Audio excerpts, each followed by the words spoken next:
तू तो सकाल ऑफिस को जीवु फेरबु राति अधरे आ नातुणीटा ता पाठ पढ़ा नहीं व्यस्त रहिबो से घर भीतर पड़ जाइबु केवल ससुर बहु आम दी जन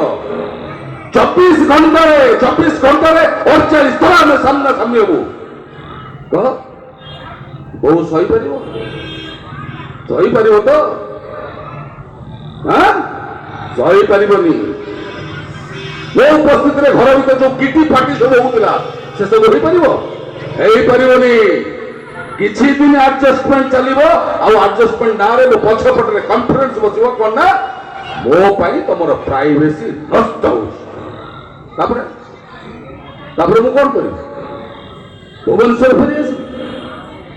फेरी आसी आप मत साई पड़िशा प्रश्न करेंगे कौन पे फेरी आसलु कि उत्तर देवी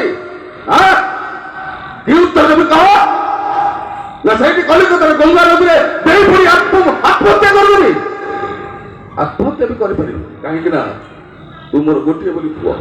मुझे बहुत भल पाए और मुझे आत्महत्या करदे तू अरेस्ट होकर जेल को ता भी कर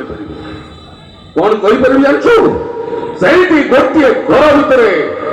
चुपचाप पेचाक भली पड़ी रही मृत्यु को अपेक्षा करी बस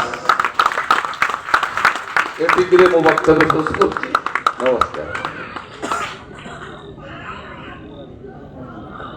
जाओ द्वितीय डायलॉग रे इमोशनल एमिति हेले भाई को आखिर लुह दी टोपा गली पड़ा तेणु यही आपण मैंने जानी जापारे जे से निर्देशना कौ स्तर रोक निजे कलाकार निजक नहीं से क्यारेक्टर बसई दौरान।